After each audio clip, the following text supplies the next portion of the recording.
गणेश चतुर्थी उपलक्षे आपन सहित शेयर करुच्ची गोटे नुआ स्पेशल रेसिपी आउ से पूरा बुंदी परी देखा खाइबा बहुत टेस्टी आउ हेल्दी भी रहिबो। वीडियो जदि आपको भल लगी ताहले लाइक शेयर सब्सक्राइब कर दिंतु। पाखरे थिया बेल आइकन को क्लिक करंतु। जिते नुआ रेसिपी तैयारी करी तार नोटिफिकेशन सर्वप्रथम आपण मान पाखक जीव। आउ रेसिपी आपने गोटे रु दुईटा जिनस ही बनई पारे आउ समस्त को बहुत पसंद आसो। ये हूँ बुंदी रेसिपी। आपण को ना एठी तेल रे छाणीबा को पड़िबो ना बेसन नेबा ना मैदा नेबा। ये पूरा हेल्दी आउ स्वादिष्ट बुंदी रेसिपी।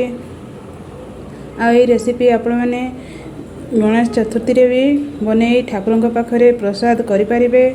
आउ जदि आपने गणेश पूजा यही बुंदी बा यही रेसिपी जदि न बनाती ताहले आपने एमिति दिन में बने मुढ़ी सहित खाइबे बहुत बढ़िया लगे। जपरी आमे बुंदी आउ मुढ़ी खाऊ सेहीपरी बहुत बढ़िया टेस्ट लगे आ बहुत समस्त को पसंद आसो। जदि आपको यही रेसिपी पसंद आसो ताहले निश्चय लाइक आउ कमेंट करेंगे। आपण सपोर्ट आउ भल पाइबा जो मुआगक आगे पारि। आपण सपोर्ट निहाती दरकार। प्लीज सपोर्ट करंतु। आउ जदि ये रेसिपी ना कौन आपण मैंने टिके कहिबे तो यही रेसिपी ना होउची छेना बुंदी रेसिपी। तो प्रथमे आमे एबे गोटे लिटर क्षीर नबा। तो ये नंदिनी क्षीर नहीं हाफ लिटर दीटा गैस रे कढ़ई बसेबा। कढ़ई रे तापरे क्षीर गोटे लिटर दबा। क्षीर को एबे आमे फुटिया पाई छाड़ीदबा। जे पर्यंत क्षीर न फुटी से पर्यंत आमे ए छेना प्रस्तुत करवानी। तो ये आपने छेना प्रस्तुत करने को हेले विनेगार किंबा लेंबू रस रे तैयारी करि परिबे। यदि आपन पाखे विनेगार अच्छी विनेगार गोटे चामच यूज करें। तो ये लेंबू रस नहीं 2 चामच। तो 2 चामच लेंबू रस दबा। जिते बड़े फुटी आसो तापरे से समय लेंबू रस टे ठंडा है दबा। दे सारापर आम ताको भल भाव मिक्स करदे। मिक्स कर सारापर तापर आउ अल्प रखि लेंबू रस ताको ठंडा जिते हो से समय टे दीदेबा। तो पूरा भल भाव छेना प्रस्तुत हो। आउ ये आपने मिक्स करी अध घंटा किंबा गोटे घंटा पर्यंत मिक्स करी साइड करी रखिदे। पूरा छेना प्रस्तुत हो। आउ गोटे ये छेना तैयारी जदि आपको यहीटा बहुत लेट लगुच शीघ्र चटपट बनवाई चाहती जदि आपको पाखरे क्षीर अच्छी पूर्वर ताहले से क्षीर दिने बा 2 दिन क्षीर अच्छी ताको फ्रिज रू काढ़ी बाहर रखिदेवे गोटे घंटा रू 2 घंटा पाखापाखि। तापर ताको गरम करेंगे पूरा सी छेना हो छिंडी जीव क्षीर आउ छेना प्रस्तुत करें। तो ये छेना प्रस्तुत हो जाए। आम गोटे यहीपरी जाली पात्र रे काढ़ीदबा। आउ तापर याकू आमे धोइबा बा नेक्स्ट प्रोसेस को जीवा।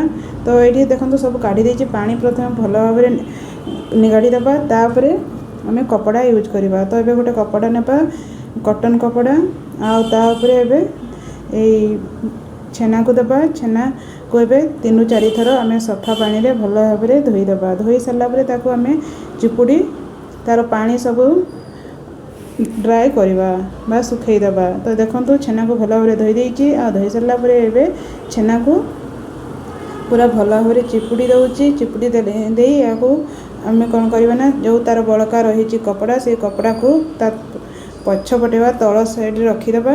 पानी पूरा शीघ्र शसिबो।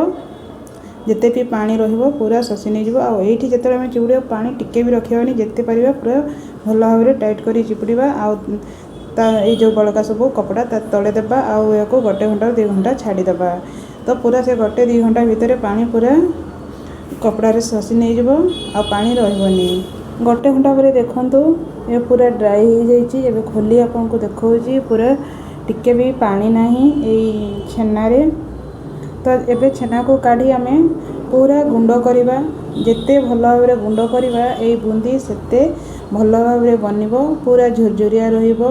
आउ माने କାହାକୁ ବି ଖାଇବା ପାଇଁ ଦେବେ ଜାଣିପାରିବେନି ଯେ ଇଏ ଛେନାରେ ହେଇଛି ବୁନ୍ଦି। ବହୁତ ଟେଷ୍ଟ ସହିତ ହେଲ୍ଦି ରହିବ। ତ ଏଇଠି ଦେଖନ୍ତୁ ପୁରା ଟିକେ ବି ଆମେ ବଡ଼ ରଖିବାନି, ଗୋଟାଳିଆ ରଖିବାନି। ତ ଏଇଠି ପୁରା ଚୁନା ଚୁନା କରି ସବୁ ଛେନାକୁ ଏହିପରି ପ୍ରସ୍ତୁତ କରିବା। ଦେଖନ୍ତୁ ଟିକେ ବି ରଖିନି, ପୁରା ଝୁରଝୁରିଆ କରି ରଖିଛି। ତାପରେ ଏବେ ଗ୍ୟାସ୍ରେ କଢ଼େଇ ବସାଇବା। କଢ଼େଇରେ ଏବେ 1 ଚାମଚ ଚିନି ଦେବା।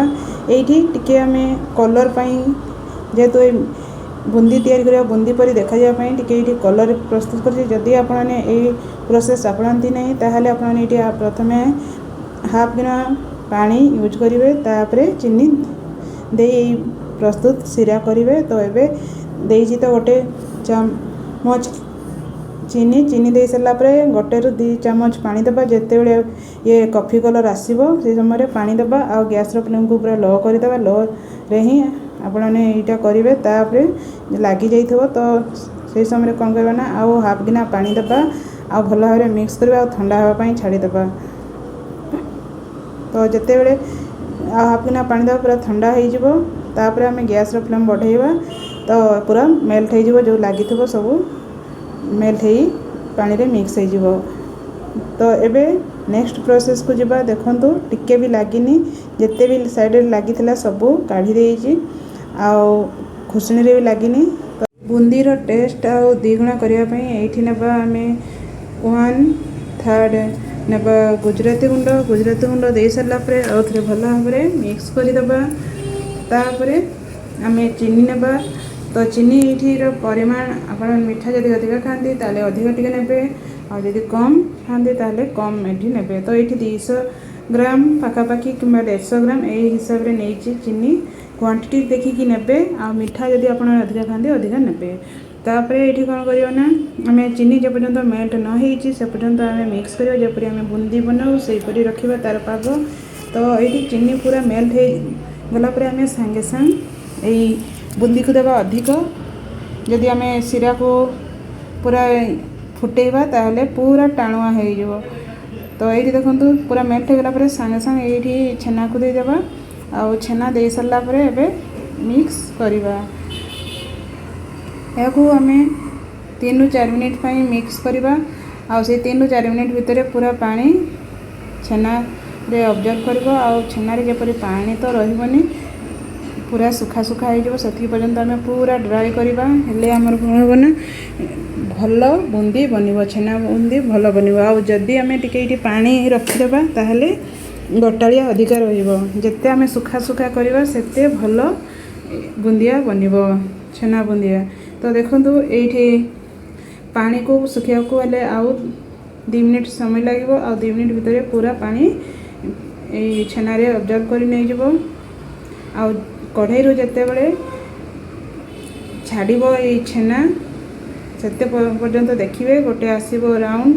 ଯଦି ହାତରେ ପୁରା ଗୋଲ ହେଉଛି ଟିକେ ଚେକ୍ କରିବା, ଯଦି ଆସୁଛି ତାହେଲେ ଜାଣିବା ଯେ ଆମର ବୁନ୍ଦି ପାଇଁ ପରଫେକ୍ଟ ହେଇଛି।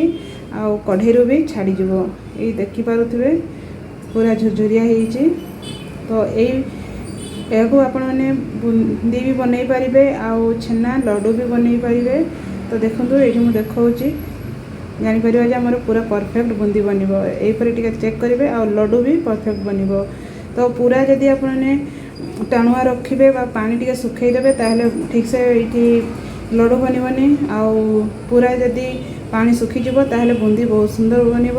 ତ ଏଇଠି ଦେଖନ୍ତୁ ଯେଉଁଗୁଡ଼ା ବି ରହିଗଲା ଗୋଟାଳିଆ, ତ ଯଦି ଏଇଠି ଗୋଟାଳିଆ କାହିଁକି ରହିବ ନା ଯଦି ଆପଣମାନେ ଏଇଠି ପାଣି ଅଂଶ ଯଦି ଟିକେ ରହିଯାଇଥିବ ଛେନାରେ ତାହେଲେ ଗୋଟାଳିଆ ରହିବ ଅଧିକ।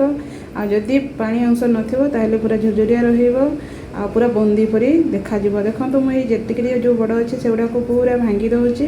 ଆଉ ବୁନ୍ଦି ଟାଇପ୍ର ହିଁ ଦେଖାଯିବ। ଯେଉଁଗୁଡ଼ା ବି ରହିଛି ସବୁ ସେଇଭଳିଆ ଭାଙ୍ଗିଦେବା ଆଉ ବୁନ୍ଦି ଟାଇପ୍ର, ଆଉ ଖାଇବା ପାଇଁ ବହୁତ ବଢ଼ିଆ ଲାଗିବ। ଦେଖନ୍ତୁ ରେଡ଼ି ହେଇଯାଇଛି ବୁନ୍ଦି। ଆଶା କରୁଛି ଆପଣଙ୍କୁ ଏହି ରେସିପିଟି ଭଲ ଲାଗିଥିବ। ଯଦି ଆପଣଙ୍କୁ ଭଲ ଲାଗିଛି ତାହେଲେ ଲାଇକ୍, ସେୟାର, ସବସ୍କ୍ରାଇବ୍ କରିଦିଅନ୍ତୁ। ପାଖରେ ଥିବା ବେଲ୍ ଆଇକନ୍କୁ କ୍ଲିକ୍ କରନ୍ତୁ। ଯେତେ ନୂଆ ରେସିପି ତିଆରି କରିବି ତା'ର ନୋଟିଫିକେସନ୍ ସର୍ବପ୍ରଥମେ ଆପଣଙ୍କ ପାଖକୁ ଯିବ। ଦେଖନ୍ତୁ ସାଙ୍ଗମାନେ ପୁରା ବୁନ୍ଦି ପରି ଦେଖାଯାଉଛି। କେହି ବି କହିପାରିବେନି ଯେ ଏ ଛେନାରେ ଆମେ ପ୍ରସ୍ତୁତ କରିଥିବା ଛେନା ବୁନ୍ଦି ପୁରା ବୁନ୍ଦି ପରି, ଆଉ ବୁନ୍ଦି ପରି ଟେଷ୍ଟ ଲାଗିବ। ଆଉ ଛେନାରେ ତ ତା'ର ଟିକେ ରହିବ ଛେନା ଆଉ ବହୁତ ବଢ଼ିଆ ଲାଗିବ, ପୁରା ହେଲ୍ଦି ରହିବ। ଯଦି ଆପଣମାନେ କମ୍ ଚିନି ଖାଆନ୍ତି କମ୍ ଚିନି ଦେଇ ବନେଇବେ। Thank you.